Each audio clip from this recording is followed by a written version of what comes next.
নবীজি বলছেন সাল্লাল্লাহু আলাইহি ওয়াসাল্লাম, একটা মৃত গাধাকে দেখে বলছেন, সাহাবীরা তোমরা কি কেউ এই গাধাটাকে 1 দিরহামের বিনিময়ে কিনবে? কান কাটা মৃত বলে আছে, এই গাধাটাকে কিনবা 1 দিরহাম দিয়ে? সাহাবীরা বলছেন, মাংনা দিলেও তো কিনবো না। ইয়া রাসূলুল্লাহ, যদি ফ্রিও কেউ দেয়, বিনামূল্যে দেয়, তাও তো নিব না। তখন নবী সাল্লাল্লাহু আলাইহি ওয়াসাল্লাম বলছেন, এটাই হচ্ছে আল্লাহর কাছে দুনিয়ার এক্সাম্পল। ওই মৃত গাধা তোমাদের কাছে যতটা না ইম্পর্টেন্ট, যতটুকু মূল্য রাখে, আল্লাহর কাছে এই দুনিয়া তার চেয়েও কম মূল্য রাখে। এই দুনিয়াতে তো সব ফয়সালা হবে না। আমরা তো হতাশ হয়ে যাই না যে দুনিয়াতে এমন কেন, এটা কেন, ওইটা কেন। দুনিয়া এটারই জায়গা। দুনিয়া সবকিছুর কনক্লুশনের জায়গা না, সবকিছুর পরিসমাপ্তির জায়গা হচ্ছে কিয়ামতের মাঠ। ওই দিন যে সফল সে সফল, যে ব্যর্থ সে ব্যর্থ। দুনিয়ার বাড়ি গাড়ি, স্ট্যাটাস, চাকরি বাকরি, ইজ্জত সম্মান, এটা সাফল্য ব্যর্থতার মানদণ্ড নয়, চূড়ান্ত মানদণ্ড নয়। চূড়ান্ত মানদণ্ড কি? ফামান যুহজিহা আনিন নার ওয়া উদখিলাল জান্নাহ ফাকাদ ফাজ। যাকে জাহান্নাম থেকে বাঁচানো হবে, জান্নাতে প্রবেশ করানো হবে, পুলসিরাত পার হতে পারবে, এই একমাত্র ব্যক্তি সফল। সাফল্যের সংজ্ঞাটা জেনে রাখবেন, তাহলে আপনি দুনিয়াতে হতাশ হবেন না ইনশাআল্লাহ। এবার কি হলো, যখন আদম আলাইহিস সালাম সমস্ত নাম শিক্ষা দেওয়া সমস্ত নাম বলে দিলেন, এখানে নাম মানে কিন্তু খালি নাম নয়, জ্ঞান বলে দিলেন, তখন আল্লাহ রাব্বুল আলামিন ফেরেশতাদেরকে বললেন, তোমরা সবাই এখন আদমকে সিজদা করো। ওয়া ইয কুলনা লিল মালাইকাতি ইসজুদু লি আদম। আল্লাহ পাক এবার বলছেন, আমি সমস্ত মালায়েকাকে বললাম তোমরা আদমকে সিজদা করো। ফাসাজাদু, সবাই সিজদা করলো, ইল্লা ইবলিস, ইবলিস সিজদা করলো না। কেন করলে না? ইবলিসকে বলা হচ্ছে, ইয়া ইবলিস মা মানাকা আল্লা তাসজুদা ইয আমারতুক। তোমাকে কে নিষেধ করলো সিজদা করতে ওই আদমকে, যাকে আমি আদেশ করেছি? কে নিষেধ করলো? তখন ইবলিস বলছে, খলাকতানি মিন নার ওয়া খলাকতাহু মিন তিন।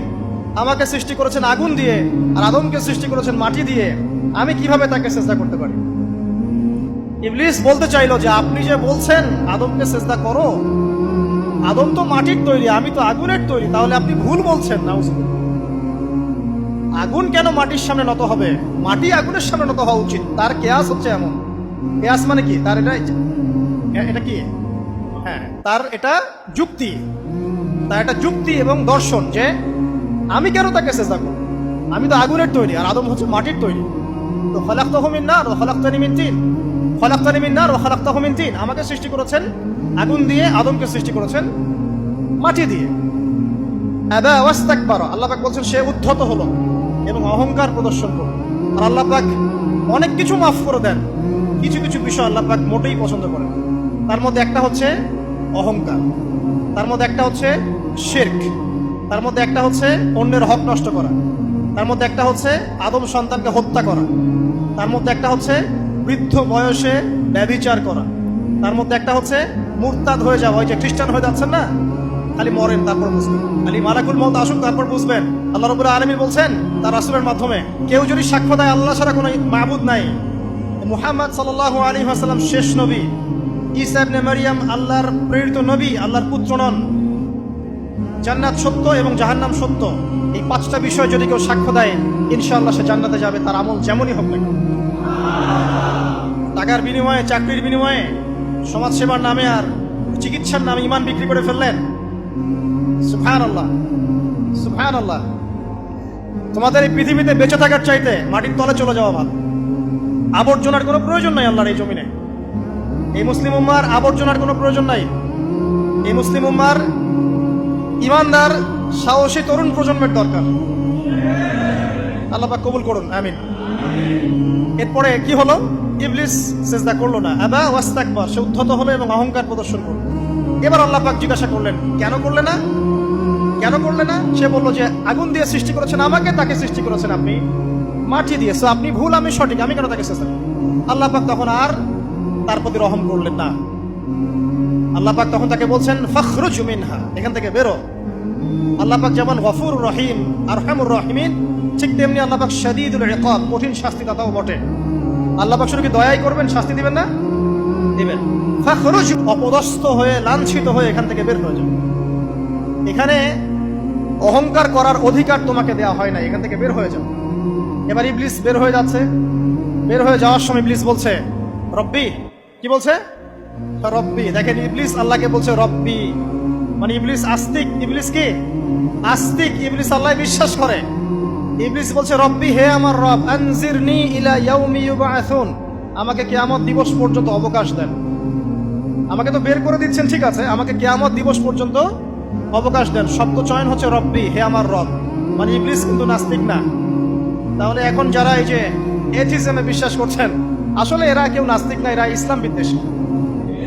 কখনো দেখবেন না তাদেরকে অন্য ধর্মের কোনো বিষয় নিয়ে কটু মন্তব্য করছে, প্রশ্ন উত্থাপন করছে, এমনটা খুব কমই দেখবেন। এদের যত মাথা ব্যথা ইসলাম নিয়ে। এখানে দেখেন ইবলিসের কথা বলছি, ইবলিস কিন্তু আস্তিক। ইবলিস কি বলছে? রব্বি আনজিরনি ইলা ইয়াউমি ইউবআসুন, হে আমার রব। ইবলিস জানে যে আল্লাহ তার রব। ওই যে সূরা হাশরের শেষের দিকে পড়ে দেখবেন ইবলিস বলে উকফুর, তোমরা কুফরি করো।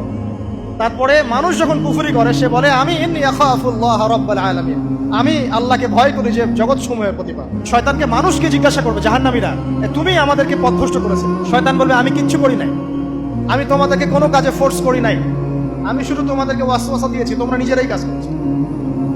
ওয়ালা তালুমুনি ওয়ালুমু আনফুসাকুম, সূরা ইব্রাহিম পড়ে দেখেন। শয়তান বলবে তোমরা আমাকে লানত করো না, নিজেদেরকেই লানত করো, আমি তো তোমাদেরকে বাধ্য করে কাজ করাই নাই, তোমরা নিজেরাই করেছো এই কাজ। আসুন সামনে যাই। এবার আল্লাহ পাক যখন ইবলিসকে বের করে দিলেন, সে বলছে আমাকে কিয়ামত পর্যন্ত অবকাশ দিন। কিয়ামত পর্যন্ত অবকাশ নিয়ে ইবলিস কি করবে?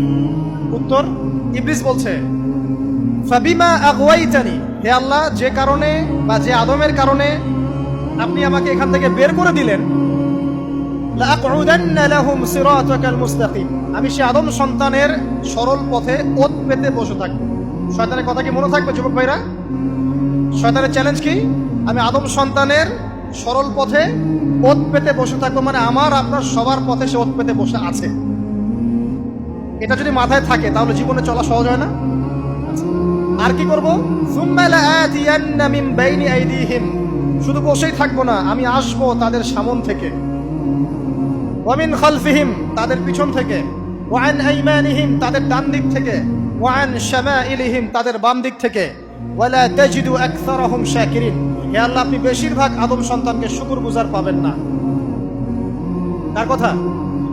শয়তানের এই কথাটা কি সত্য না মিথ্যা? এখন বেশিরভাগ লোক নামাজ পড়ে না পড়ে না? পড়ে। বেশিরভাগ মুসলিমের দাড়ি আছে না নাই? বেশিরভাগ মুসলিম সুদ খায় না খায় না? এখন বেশিরভাগ তরুণ প্রজন্ম জেনায় আছে না নাই? পর্নোগ্রাফি সবাই দেখে না দেখে না? অন্যের সম্পদ আত্মসাৎ মানুষ করছে না? দুর্নীতি করছে না? ঘুষ খাচ্ছে না? ইসলামের বিধান 100% পালন করে কত পার্সেন্ট মানুষ? খুব কম। আচ্ছা বাদ দেন এত বড় বড় কথা, শুধু কুরআনুল কারীম তেলাওয়াত করতে পারে কতজন মানুষ? বলি না আমরা 90% মুসলিমের বাংলাদেশ, তো 90% মুসলিমের বাংলাদেশে কত ভাগ মুসলিম কোরআন তেলাওয়াত করতে পারে? একটা শুমারি করে দেখেন, কোরআন শুমারি। এটা কোরআন শুমারি করে দেখেন যে কত পার্সেন্ট মুসলিম শুদ্ধ করে কোরআন পড়তে পারে। যারা পড়তে জানে তাদেরও পড়া যে কত ভুল আছে, আলেম ওলামার কাছে গেলে বুঝতে পারবেন। আর এই ভুলের কারণে যে অর্থ কত পরিবর্তন হচ্ছে আপনি তো জানেনই না। তো এই যে শয়তান বলেছে ওয়ালা তাজিদু আকসারাহুম শাকিরিন, আপনি বেশিরভাগই শুকরগুজার পাবেন। তো কথা সত্য না মিথ্যা? দেখেন, ও কিন্তু তার মিশনের মধ্যে ঠিকই আছে। কথা যে সত্য তার প্রমাণ সহিহ বুখারীর একটা হাদিস, যেটা 4 বার এসেছে বুখারীর মধ্যে, যে আদম আলাইহিস সালামকে ডাকা হবে কিয়ামতের মাঠে, ডেকে বলা হবে তোমার সন্তানদের মধ্য থেকে জাহান্নামীদেরকে আলাদা করে দাও। আদম আলাইহিস সালাম বলবেন কতজনকে আলাদা করে দিব? আল্লাহ পাক বলবেন প্রতি 1099 জনকে জাহান্নামের জন্য আলাদা করে দাও। শয়তানের কথা ঠিক না বেঠিক? এবার আল্লাহ রাব্বুল আলামিন তাকে বের করে দিলেন। ইবলিস এবার বের হয়ে গেল, চ্যালেঞ্জও করলো। এবার আল্লাহ পাক আদম আলাইহিস সালামকে ডেকে বলছে ইয়া আদম, এবার আদম আলাইহিস সালামের এই যে পাজর মানে বুকের পাজর, এখান থেকে তার সঙ্গিনীকে সৃষ্টি করা হলো। কারণ আদম আলাইহিস সালাম একাকী ছিলেন। একা একাকী থাকা যায়? একা একা থাকতে কষ্ট হয় না? একজন জীবন সঙ্গী লাগে না? তো আদম আলাইহিস সালামের এই বাম পাজরের হাড় থেকে হাওয়া আলাইহিস সালামকে সৃষ্টি করা হলো। সৃষ্টি করার পর আরো একটা ঘটনা আছে যে আল্লাহ রাব্বুল আলামিন আদম আলাইহিস সালামের পিঠের যে অংশটুকু আছে, এই অংশটুকু থেকে আগামীতে যত আদম সন্তান আসবে সবাইকে ছোট ছোট পিঁপড়ার আকৃতিতে সামনে নিয়ে দেখালেন। সুবহানাল্লাহ। যত আদম সন্তান আসবে আল্লাহ পাক সবাইকে আদমের সামনে দেখালেন। এবং বললেন এই যে শুভ্র অংশ যারা, মানে সাদা অংশ যারা, তারা তোমার সন্তানদের মধ্য থেকে সবাই জান্নাতি। আর তোমার এই যে বাম পাশে যেগুলো কালো কালো ছোট ছোট আকৃতি দেখছো, এগুলো সব তোমার সন্তানদের মধ্য থেকে জাহান্নামী। আমরা দোয়া করি আমরা তাদের অন্তর্ভুক্ত না হই। এবার আল্লাহ পাক সবাইকে বললেন, সূরা আরাফের মধ্যে আসছে 182 নম্বর আয়াতে মনে হয়, আল্লাহ পাক বলেন আলাস্তু বিরব্বিকুম, হে আদমের সন্তানরা, আমি কি তোমার রব নই? আমি কি তোমাদের রব নই? আলাস্তু বিরব্বিকুম, আমি কি তোমাদের রব নই? আলাস্তু বিরব্বিকুম, আমি কি তোমাদের রব নই? আমরা সবাই তখন বলেছিলাম বালা ইয়া রব্বি, অবশ্যই আপনি আমাদের রব। আমরা এখন ভুলে গেছি না? আমরা সবাই এই সাক্ষী দিয়ে আসছি রুহের জগতে। আর রুহের জগৎ বলে একটা জগৎ আছে, অনেক জগৎ আছে। রুহের জগৎ একটা, দুনিয়ার জগৎ একটা, জিন জাতির জগৎ আলাদা, বারজাখ পরকালে যে কবরে রাখার পরে বারজাখের জগৎ একটা, আর দারুল করার যেটা হবে একদম জান্নাত জাহান্নাম, ওটা আরেকটা জগৎ। এই যে মহাবিশ্ব যে সম্প্রসারিত হচ্ছে, এক এক গ্যালাক্সিতে এক একটা জগৎ না, এরকম বহু জগৎ আছে। রুহের জগতে আমরা এই ওয়াদা আল্লাহর কাছে করে এসেছি। এটাকে আহদে আলাস্তু বলে। কি বলে? আহদে আলাস্তু, মানে আলাস্তু বিরব্বিকুম, আমি কি তোমাদের রব নই? আমরা বলেছিলাম হ্যাঁ আপনি আমাদের রব।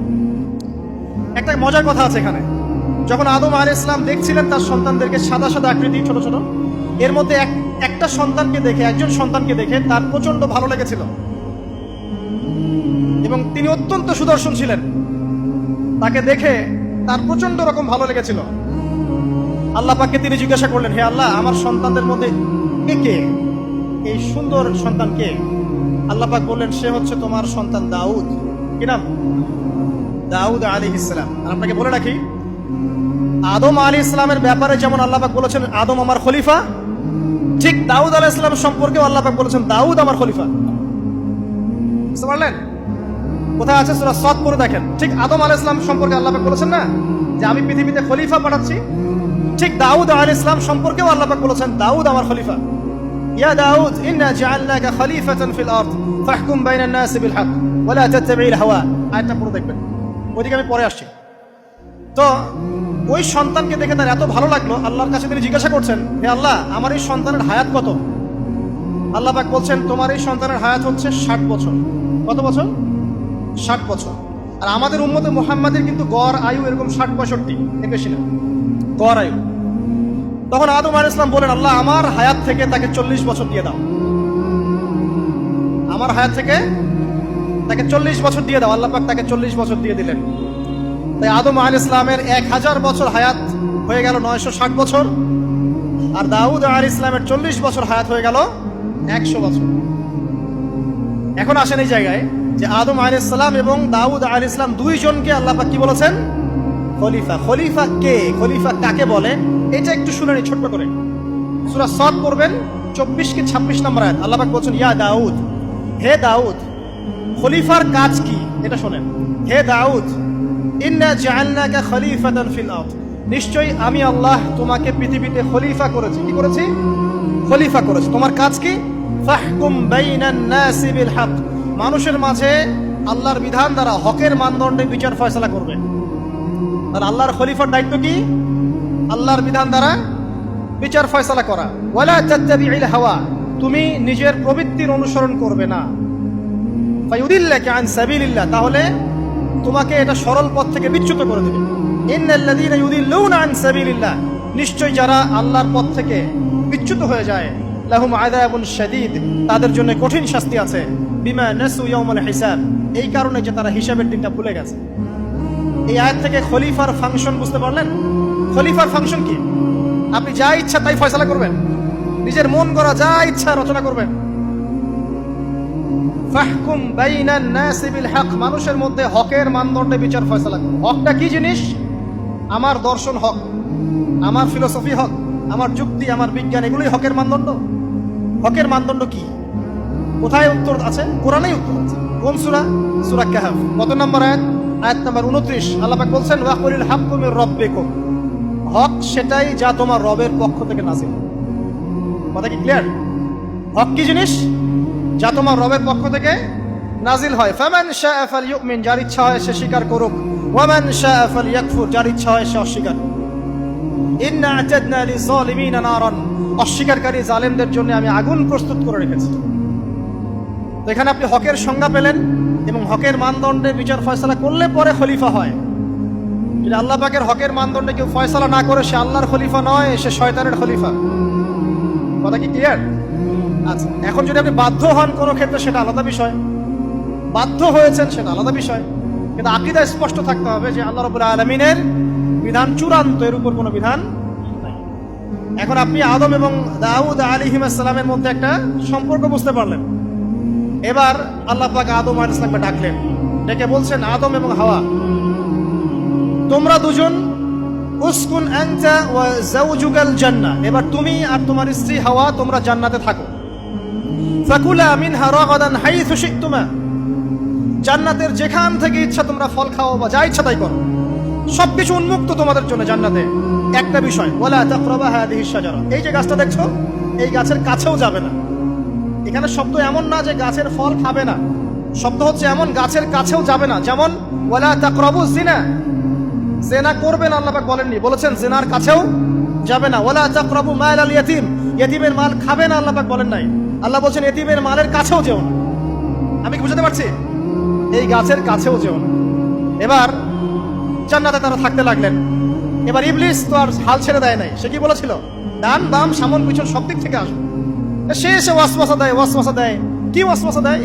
হে আদম হাল আদুল্লুকা, আমি কি তোমাকে বলে দিব, আলা শাজারাতিল খুলদ ওয়া মুলকিন লা ইয়াবলা, হে আদম আমি কি তোমাকে বলে দিব এমন একটা গাছের কথা যেই গাছের ফল খেলে পরে তুমি চিরস্থায়ী জীবন লাভ করবে, কোনোদিন মারা যাবে না। এই চিরস্থায়িত্বের টোপ দিচ্ছে কে? এই চিরস্থায়ী ক্ষমতার টোপে মানুষ পথ হারাচ্ছে না পৃথিবীতে। ওয়া মুলকিন লা ইয়াবলা, এমন রাজত্ব পাবে যেই রাজত্ব কখনো ক্ষয় হবে না। চিরস্থায়িত্বের টোপ, রাজত্বের টোপ, এই দুটোই হচ্ছে পৃথিবীতে মানুষকে পথভ্রষ্ট করার শয়তানের অস্ত্র। কথা মনে বুঝতে পারেন না? আমার মাথার উপর দিয়ে যাচ্ছে, বুঝতে পারবেন ইনশাআল্লাহ। তো টোপ দিচ্ছে দুইটা, হাল আদুল্লুকা আলা শাজারাতিল খুলদ ওয়া মুলকিন লা ইয়াবলা। করতে করতে করতে করতে একদিন সত্যি সত্যি আমাদের পিতামাতা সেই গাছের কাছে চলে গেলেন। যখনই চলে গেলেন, ফালাম্মা যায়াকা শাজারা, যখন তারা গাছের কাছে চলে গেলেন, বাদাত লাহুমা সাওআতিহিমা, তাদের পরনে যে জান্নাতি কাপড় ছিল ধাপাস করে খুলে পড়ে গেল। ইন্না লিল্লাহি ওয়া ইন্না ইলাইহি রাজিউন। আমাদের পিতামাতাকে পুরো মহাবিশ্বে ফেরেশতাদের সামনে জান্নাতে নগ্ন করে দিল ইবলিস। আমি মনে বুঝাতে ব্যর্থ হচ্ছি, আমাদের পিতামাতাকে জান্নাতে ফেরেশতাদের সামনে, সবার সামনে নগ্ন করে কাপড় খুলে ফেললো কে? ইবলিস। তো এখন যে কাপড় খোলার সংস্কৃতি চলছে, কারা এরা? ওরা জিন শয়তান, এগুলো মানুষ শয়তান। শয়তান দুই প্রকার, মিনাল জিন্নাতি ওয়ান নাস, জিন শয়তান আর মানুষ শয়তান। ওই জিন শয়তান এদেরকে ওয়াসওয়াসা দিয়ে দিয়ে নগ্ন করেছে, এরা এখন নগ্নতার আন্দোলন শুরু করেছে। এবং আমি জানি কয়দিন পর এটা বিকিনি পরেও ঘুরবে। অবাক হচ্ছেন? কিয়ামতের আলামতের মধ্যে অন্যতম হচ্ছে মানুষ রাস্তার ধারে ধারে জেনা করবে, রাস্তার মনে মনে জেনা হবে। তখন তার সবচেয়ে ভালো মানুষ হবে সেই ব্যক্তি যে গিয়ে বলবে, বাবা তোমরা জেনা করছো, এই দেয়ালের পিছনে গিয়ে করতে পারলা না, সে হবে সবচেয়ে ভালো মানুষ। এই যে কাপড় খোলার সংস্কৃতি শুরু হয়েছে, এটা কার সংস্কৃতি? বাদাত লাহুমা সাওআতিহিমা। আল্লাহ পাক আরো বলছেন, ইয়া বানি আদম, হে আদম সন্তান, লা ইয়াফতিনান্নাকুমুশ শাইতান, শয়তান যেন তোমাদেরকে ফিতনায় ফেলতে না পারে। কামা আখরাজা আবাওয়াইকুম মিনাল জান্নাহ, ঠিক যেভাবে শয়তান তোমাদের পিতামাতাকে জান্নাত থেকে বের করে দিয়েছিল। আর কি করেছিল? কামা আখরাজা আবাওয়াইকুম মিনাল জান্নাহ ইয়ানজিউ আনহুমা লিবাসাহুমা, শয়তান তোমাদের পিতামাতার লেবাস পোশাক খুলে ফেলেছিল। ঠিক এভাবেই যেন পৃথিবীতে শয়তান তোমাদেরকে ফিতনায় ফেলতে না পারে, আল্লাহ পাক সতর্ক করছেন। এখন কি বুঝতে পারছেন? এই নগ্নতার যে 6 লাভ, নগ্নতা, অশ্লীলতা, পর্নোগ্রাফি, বেহায়াপনা, ফ্রি মিক্সিং, নারীদেরকে নগ্ন করে রাস্তায় বের করে নিয়ে আসা, এগুলো কার এজেন্ডা? শয়তানের এজেন্ডা। এর উপর কোনো কথা নাই, কারণ কোরআনের উপর কোনো সত্য নাই। এগুলোর উপরে কোনো কথা হবে না, বিকজ কোরআনের উপর কোনো সত্য নাই। আছে? নাই। কোরআনে আল্লাহ পাক বলেছেন যে শয়তান ফিতনায় ফেলেছিল, ইয়ানজিউ আনহুমা লিবাসাহুমা, শয়তান তোমাদের পিতামাতার লেবাস খুলে ফেলে দিয়েছিল। ওয়া তাফিকা ইয়াখদিফানি আলাইহিমা মিন ওয়ারাকিল জান্নাহ, তখন আমাদের পিতামাতা জান্নাতের গাছের যে এই যে পাতাগুলো আছে এগুলো ছিঁড়ে ছিঁড়ে লজ্জাস্থান থাকতে লাগলেন। ইন্না লিল্লাহ। আমাদের পিতামাতার কি দুর্দশা হয়েছিল, আমাদের পিতামাতার কি দুর্দশা, কি লজ্জা হয়েছিল তখন। চিন্তা করে দেখেন, শয়তান কাপড় খুলে ফেলে দিয়েছে। আর আমাদের পিতামাতা, আমাদের মা, আমাদের বাবা জান্নাতের এই যে পাতাগুলো ছিঁড়ে ছিঁড়ে গায়ের লজ্জাস্থান ঢাকা শুরু করেছেন, কি পরিমাণ লজ্জা চিন্তা করেন। আপনাকে যদি এখানে কেউ নগ্ন করে ফেলে, আপনি যদি না চান বিষয়টা, সবাই জোর করে আপনার কাপড় খুলে ফেলে, আপনার কেমন লাগবে? কেমন লাগবে? এই ঘটনা ঘটেছে মহাবিশ্বে, শয়তান ঘটিয়েছে। এরপর আল্লাহ পাক ডাকলেন, ডেকে বলছেন, ইয়া আদম, হে আদম, আলাম আনহাকুমা আন তিলকুমা শাজারা, হে আদম, আমি কি তোমাদেরকে দুজনকে নিষেধ করি নাই যে গাছের কাছে যাবে না? আমি কি তোমাদের দুজনকে নিষেধ করি নাই যে তোমরা গাছের কাছে যাবে না?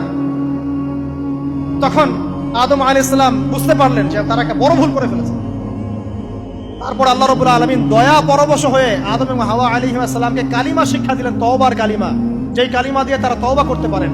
সেই কালিমা হচ্ছে রব্বানা যালামনা আনফুসানা ওয়া ইল্লাম তাগফির লানা ওয়া তারহামনা লানাকুনান্না মিনাল খাসিরিন। এই দোয়া শিখে নিয়ে আদম এবং হাওয়া আলাইহিস সালাম তওবা করলেন। আল্লাহ পাক তাদের তওবা কবুল করে মাফ করে দিলেন। কিন্তু জান্নাতে আর থাকা হলো না। আল্লাহ পাক বলেন, কুল নাহবিতু মিনহা জামিআ, এবার তোমরা সবাই মিলে এখন পৃথিবীতে নেমে যাও। আল্লাহ মাফ করে দিলেন, কিন্তু তোমরা এখন পৃথিবীতে নেমে যাও, জান্নাতে আর থাকা হবে না। খেয়াল করে দেখেন, ইবলিসও আল্লাহর আদেশ মানে নাই। আল্লাহ বলেছেন সিজদা করো, ইবলিস কিন্তু করে নাই।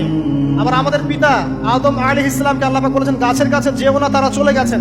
দুটোই কি অবাধ্যতা নয়? তাহলে ইবলিসকে চিরস্থায়ী জাহান্নামী করা হলো, আদম সন্তানকে কেন করা হলো না? উত্তর, আদম সন্তান আদম আলাইহিস সালাম তওবা করে ফিরে এসেছে, ইবলিস আসে নাই। তাই আমাদের দ্বারা পদে পদে ভুল হবেই, তওবা করে ফিরে আসলেই গুনাহ মাফ ইনশাআল্লাহ। আর যদি ইবলিসের মতো গুনার উপর গুনাহ করতেই থাকেন আর বলেন যে আমি ঠিক কাজ করছি, তাহলে ইনশাআল্লাহ ওই যে জাহান্নাম অপেক্ষা করছে। ইবলিস থেকে আল্লাহ পাক বললেন যে তুমি এবং তোমার অনুসারী যারাই থাকবে সবাইকে দিয়ে লাআমলাআন্না জাহান্নামা মিনকুম আজমাইন, তোমাদের সবাইকে দিয়ে আমি জাহান্নাম পরিপূর্ণ করব। নাউযুবিল্লাহ। এবার সবাই পৃথিবীতে নেমে আসলো। পৃথিবীতে এসেই কি আল্লাহ পাক ছেড়ে দিলেন? না, আল্লাহ রাব্বুল আলামিন বলছেন, কুল নাহবিতু মিনহা জামিআ, তোমরা পৃথিবীতে নেমে যাও।